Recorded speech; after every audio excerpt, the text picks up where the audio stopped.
capítulo 1, versículo 8. Mas recebereis poder ao descer sobre vós o Espírito Santo, e sereis minhas testemunhas, tanto em Jerusalém como em toda a Judéia e Samaria, e até os confins da terra. Meus amados irmãos, nós somos sabedores de que o ministério de Jesus teve início logo após o seu batismo nas águas e o derramamento do Espírito sobre sua vida. Esse relato está no Evangelho e os 4 evangelistas, Mateus, Marcos, Lucas e João, relatam para nós este evento, de que Jesus desceu às águas, foi batizado. Quando ele saiu das águas, os céus se abriram, o Espírito Santo, em forma corpórea, como uma pomba, veio sobre Jesus, e ouviu-se a voz de Deus que bradou dizendo: Este é o meu Filho amado, em quem nele a minha alma tem prazer.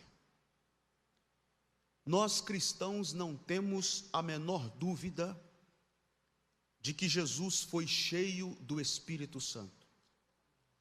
Não temos a menor dúvida de que Jesus exerceu o seu ministério sob a influência do Espírito Santo. Lucas, o mesmo que escreveu Atos, no evangelho que leva ao seu nome, Evangelho de Jesus segundo Lucas, capítulo 4, a partir do versículo de número 16, Lucas deixa registrado para nós a narrativa do dia em que Jesus, versículo 16, Lucas escreve assim: indo para Nazaré, onde fora criado, entrou num sábado na sinagoga, segundo o seu costume, e levantou-se para ler.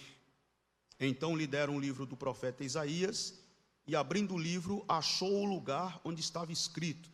Todos sabemos que essa passagem que Jesus achou e que ele leu é o capítulo 61 de Isaías, que está em nossa Bíblia, e Lucas assim descreve, versículo 18: O Espírito do Senhor está sobre mim, pelo que me ungiu para evangelizar os pobres, enviou-me para proclamar libertação aos cativos e restauração da vista aos cegos, para pôr em liberdade os oprimidos e apregoar o ano aceitável do Senhor. Tendo fechado o livro, devolveu-o ao assistente e sentou-se. E todos na sinagoga tinham os olhos fitos nele. Agora vejam o versículo 21 que diz: Então passou Jesus a dizer-lhes: Hoje se cumpriu a escritura que acabais de ouvir. Significa dizer que Jesus foi cheio do Espírito Santo e aplicou, quando ele teve esta oportunidade lá na sinagoga em Nazaré, cidade onde ele fora criado, ele leu a passagem, o texto de Isaías, e aplicou a si mesmo o texto da profecia do profeta que 750 a 800 anos aproximadamente antes dele havia profetizado estas palavras. Então Jesus foi cheio do Espírito Santo. Jesus foi guiado pelo Espírito Santo. O texto diz que ele foi guiado pelo Espírito ao deserto, onde foi tentado pelo diabo. Lá Jesus estava em oração, lá Jesus estava em jejum, e ele foi tentado pelo diabo. Jesus foi cheio do Espírito, foi guiado pelo Espírito, exerceu o seu ministério sob a influência do Espírito Santo. Jesus expulsou demônios no poder do Espírito Santo. Quem não se lembra do texto de Mateus, capítulo 12, quando ele libertou um homem doente, ele era mudo, surdo, e Jesus o libertou. E ele era um homem não só mudo e surdo, mas ele era um homem possuído por espíritos malignos. E Jesus curou aquele homem e libertou aquele homem daquela possessão, daquela opressão demoníaca, e houve uma murmuração entre os fariseus. Mas ouçam-me, não foi uma simples murmuração. Eles fizeram uma acusação grave contra Jesus. Qual foi a acusação que eles fizeram? Eles afirmaram e acusaram Jesus de estar expulsando demônios com o espírito de Belzebu, o maioral dos demônios, o chefe dos demônios. E o texto de Mateus diz que Jesus, então, conhecendo esta murmuração deles, Jesus retrucou dizendo: nenhum reino dividido contra si mesmo subsistirá. Se Satanás expulsa Satanás, dividido está o seu reino contra si mesmo, como subsistirá? Versículo 28 do capítulo 12 de Mateus, Jesus então afirma: agora, se eu expulso demônios pelo Espírito de Deus, certamente o reino de Deus é chegado sobre vocês. Quando Pedro estava pregando para Cornélio, na casa de Cornélio, um gentio que se converteu ao Evangelho, Lucas registrou as palavras de Pedro no capítulo 10, versículo 38 de Atos dos Apóstolos. Quando Pedro pregando, ele se referiu a Jesus dizendo o seguinte: Deus ungiu a Jesus de Nazaré com o Espírito Santo e com poder, o qual andou por toda parte fazendo bem e curando a todos os oprimidos do diabo, porque Deus era com ele. Nós não temos dúvidas, Jesus foi cheio do Espírito Santo, foi guiado pelo Espírito Santo, seu ministério foi executado, foi exercido sob a influência e o poder do Espírito Santo. Jesus expulsou demônios no poder do Espírito Santo. E meus queridos irmãos, eu devo lhes dizer hoje à noite, que se Jesus, o próprio Filho de Deus, desempenhou o seu ministério aqui na terra, movido pelo poder do Espírito Santo, não deveria causar admiração em nenhum de nós, que a Bíblia é clara. Aliás, o próprio Jesus deixa isto muito claro, que a sua igreja, que os seus discípulos, que os seus seguidores ao longo de toda a história, em todos os tempos e em todas as gerações, a sua igreja, para dar continuidade à sua obra aqui na terra, para dar sequência ao grande projeto de Deus, da evangelização, da pregação do evangelho, da libertação dos oprimidos. Esta igreja, para dar sequência, para assumir este bastão, ela precisa também ser cheia do Espírito Santo. É impossível, simplesmente impossível, que uma igreja seja triunfante, que uma igreja seja militante pela causa do evangelho. É impossível que uma igreja seja vitoriosa, desprovida do poder do Espírito Santo. Não é a sua credencial de obreiro, não é o seu cartão de membro, não são os seus diplomas, não é a minha habilidade de falar em público, não é a sua habilidade com os instrumentos musicais na igreja, não é a sua habilidade com as cordas vocais, que diz respeito a você cantar bem, a você ser uma pessoa que desenvolve bem a música, o cântico, e daí por diante. Não é nada disso que nos credencia. É o poder do Espírito Santo, é a ação do Espírito Santo, é a força do Espírito Santo que nos credencia, que nos impulsiona. É a ação do Espírito Santo, a mola propulsora que alavanca a igreja, que arranca a igreja neste grande projeto de Deus, da evangelização, da pregação do evangelho, da libertação dos oprimidos, da cura para as nações. Poder do Espírito Santo. Então vejam bem, Jesus falou a respeito do Espírito Santo. Jesus, na verdade, prometeu, ele fez promessas a respeito do Espírito Santo. Ele falou diversas vezes, disse: eu vou para o Pai, mas não vos deixarei órfãos, enviarei o outro Consolador, o Espírito Santo, ele estará com vocês. Espírito Santo da verdade, ele vos ensinará e vos fará lembrar todas as coisas que eu vos tenho ensinado. O Espírito Santo vai morar em vocês, vai habitar em vocês. E o capítulo 1 de Atos dos Apóstolos que eu li para vocês, versículo de número 8.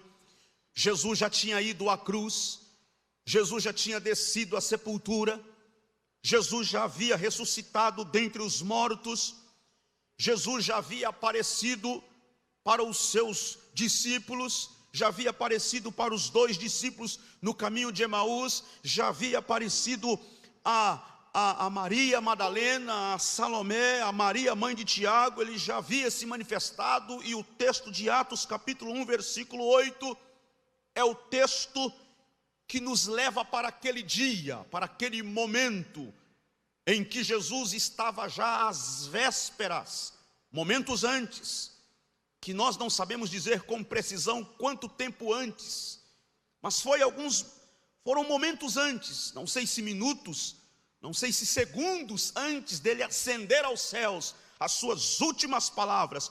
Quais foram as últimas palavras de Jesus ditas nesta terra? As últimas palavras de Jesus ditas com seus pés pisados nesta terra foram exatamente estas: vocês vão receber o poder do Espírito Santo que há de vir sobre vós, e então serão as minhas testemunhas, tanto em Jerusalém, como em toda a Judéia e Samaria, e até os confins da terra.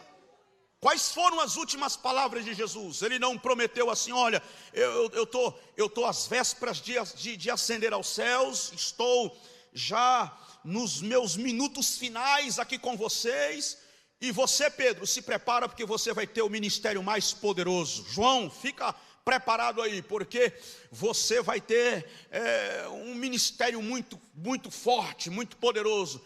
Preparem-se aí, porque se fosse falar na linguagem de hoje, vocês vão ter um ministério tão reconhecido que vocês vão bombar aí nas redes sociais. Vocês vão ter aí milhões de seguidores aí. Fiquem preparados, porque eu vou fazer algo poderoso e vou destacar vocês e vou levantar o nome de vocês. Não foi esta a promessa de Deus, não foi esta a fala de Jesus, suas últimas palavras antes de ascender aos céus. Interessante notar que alguns versículos antes do versículo 8, quando Jesus falou acerca do reino de Deus, Lucas deixa claro isso para nós no versículo 3, que ele ficou 40 dias após a sua ressurreição, falando com eles a respeito do reino de Deus.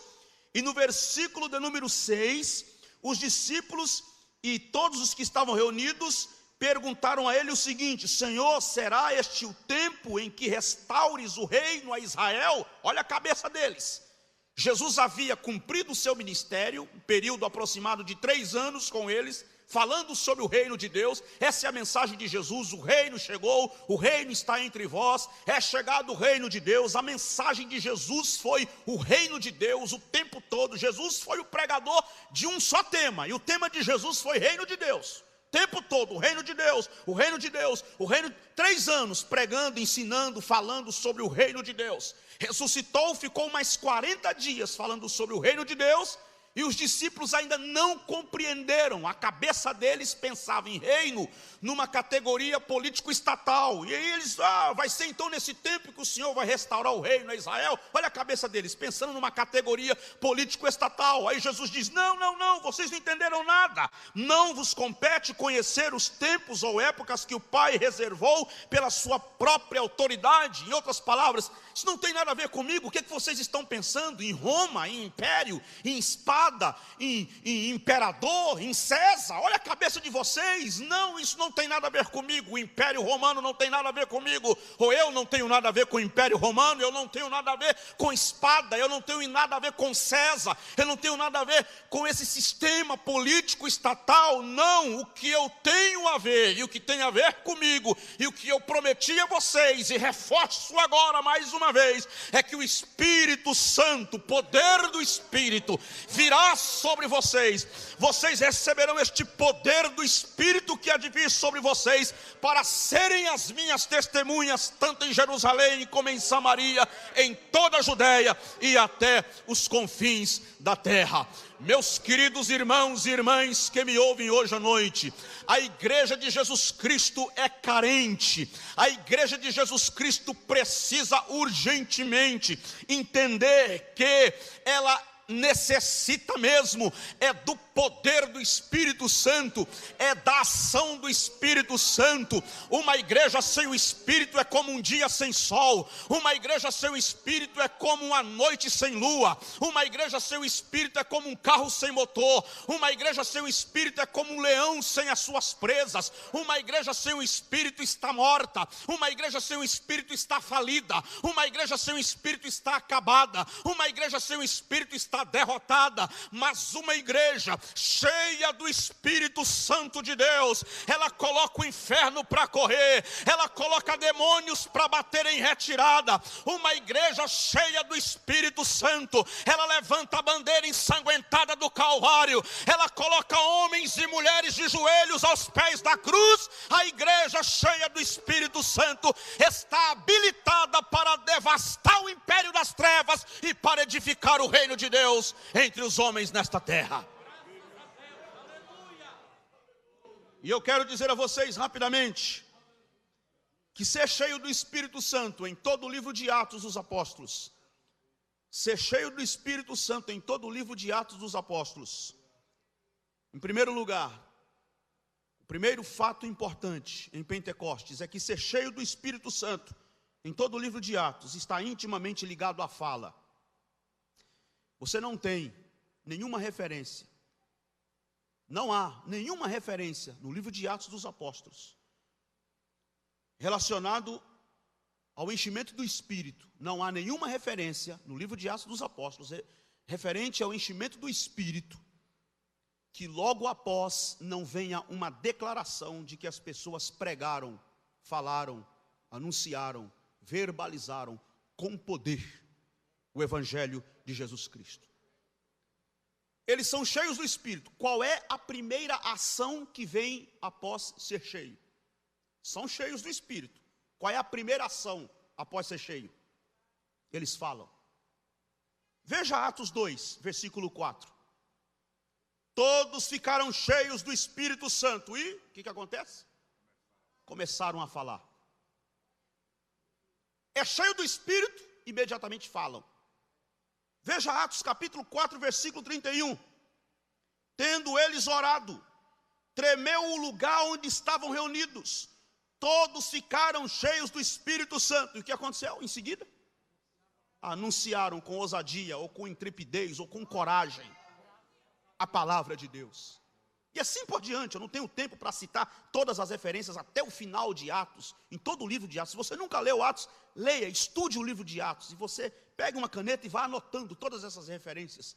Todas as vezes que fala sobre ser cheio do Espírito Santo, a primeira ação após ser cheio é falar. Queridos, não me levem a mal. Não se sintam em desconforto com o que vou dizer, mas eu preciso dizer. Não estou aqui para criticar ninguém, mas eu preciso dizer. Eu tenho as minhas desconfianças, eu tenho as minhas reservas com pastores, com líderes religiosos, com pregadores, com cantores, com igrejas, com crentes que se dizem cheios do Espírito Santo. Aqui dentro pulam, bate palma e dá aquela quebrada de asa, como diz, né, o tal do reteté e não sei o que, aquela coisa toda. Mas lá na rua dele ninguém nem sabe que ele é crente. Não fala de Jesus, sou cheio do Espírito Santo. Mas você é cheio do Espírito Santo e você não tem nenhuma vontade de falar de Jesus? Não fala nada?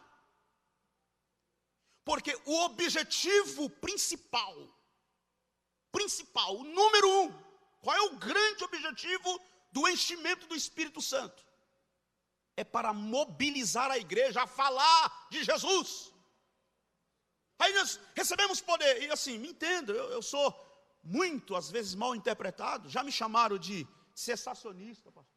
Já disseram que eu sou cessacionista, que eu não creio em poder de Deus, que eu não creio. Eu creio, repito que eu estou cansado de falar e repito. Sou filho de pastor, neto de pastor, criado aqui nessa igreja, Assembleia de Deus, Ministério do Belém, desde menino, na igreja, batizado no Espírito Santo com evidência de falar em outras línguas. Eu creio na continuidade, na contemporaneidade dos dons. Eu creio nos dons e na manifestação dos dons espirituais no meio da igreja hoje. Sim, creio, mas eu não posso me calar diante desta banalização que está aí.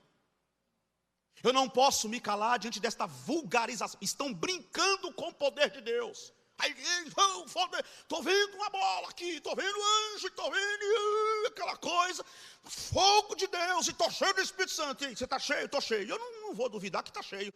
Mas a minha pergunta é, agora, o que você faz com esse poder que você recebeu? Você faz o que com ele? Não, eu pulei. Não, mas não é para isso. Tudo bem que você pulou, foi uma alegria, você sentiu, amém, glória a Deus. Mas o poder não é para pular. Não é para disputar quem prega mais, quem canta mais, quem tem mais dons, quem viu mais anjos, quem profetizou mais. Não! O poder do Espírito foi dado para empurrar a igreja a porta fora, para nos mobilizar a pregação do Evangelho. Jesus disse: o Espírito Santo dará testemunho de mim. Eu não consigo me conformar e nem consigo crer num crente que diz ser cheio do Espírito Santo, mas ele não fala de Jesus. Jesus não aparece nunca na vida dele, nem nos negócios dele, nem no dia a dia da vida dele, nem na pregação dele, nem nos cânticos dele. Jesus não aparece para nada. O poder do Espírito Santo foi dado para mobilizar a igreja, a fim de que a igreja levante a bandeira do Evangelho e anuncie Cristo Jesus ao mundo. Eles pregaram, falaram de Jesus. Vejam, capítulo 4 de Atos. Pedro e João estavam perante o Sinédrio, porque haviam curado o coxo na porta do templo. E aí o Sinédrio interrogou eles e perguntou: quem mandou vocês fazer isso aí? Com qual poder, com qual ordem vocês fizeram isso? E o versículo 8 do capítulo 4 diz: então Pedro, cheio do Espírito Santo, foi o que ele fez? Ficou disputando com João. João, estou mais cheio que você, hein? Eu vou falar primeiro, João, porque eu que estou mais cheio. Foi isso? Pedro, cheio do Espírito Santo, foi o que ele fez? Começou a falar. E o que foi que ele falou?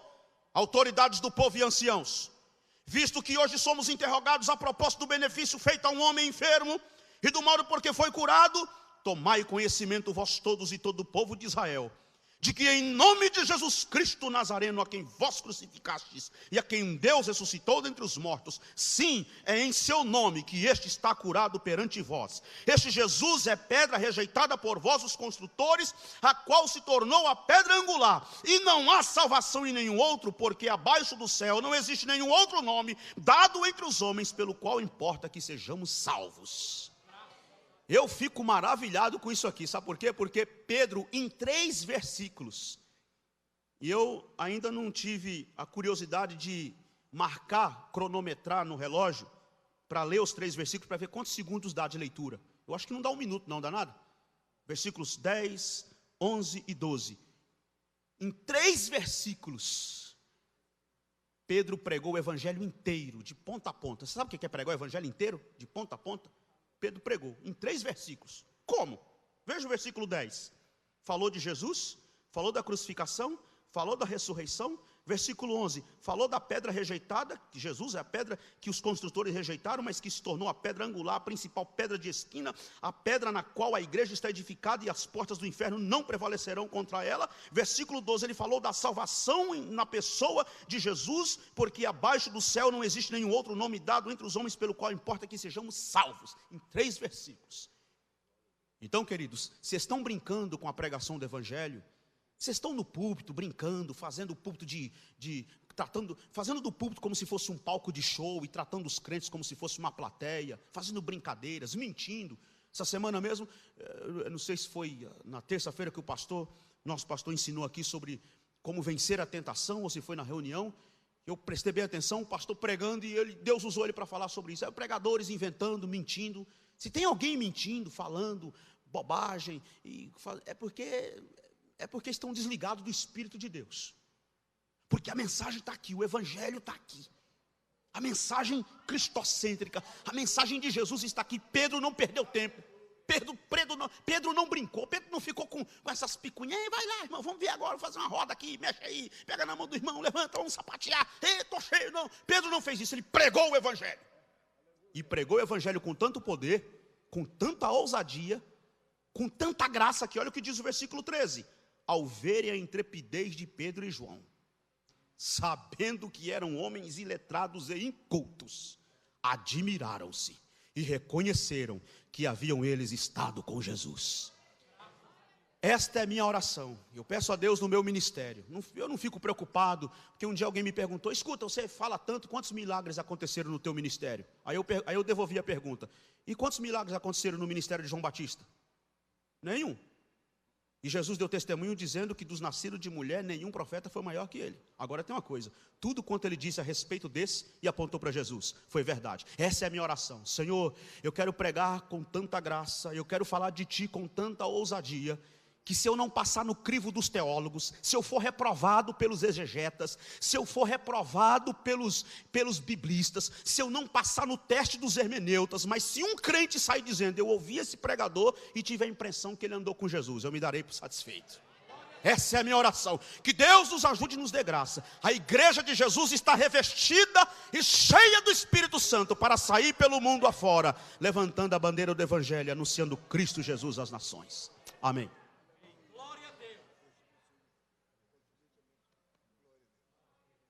Aleluia. Queridos, fiquemos de pé, vamos agradecer ao Senhor por esta mensagem, que com certeza falou ao coração de cada um de nós.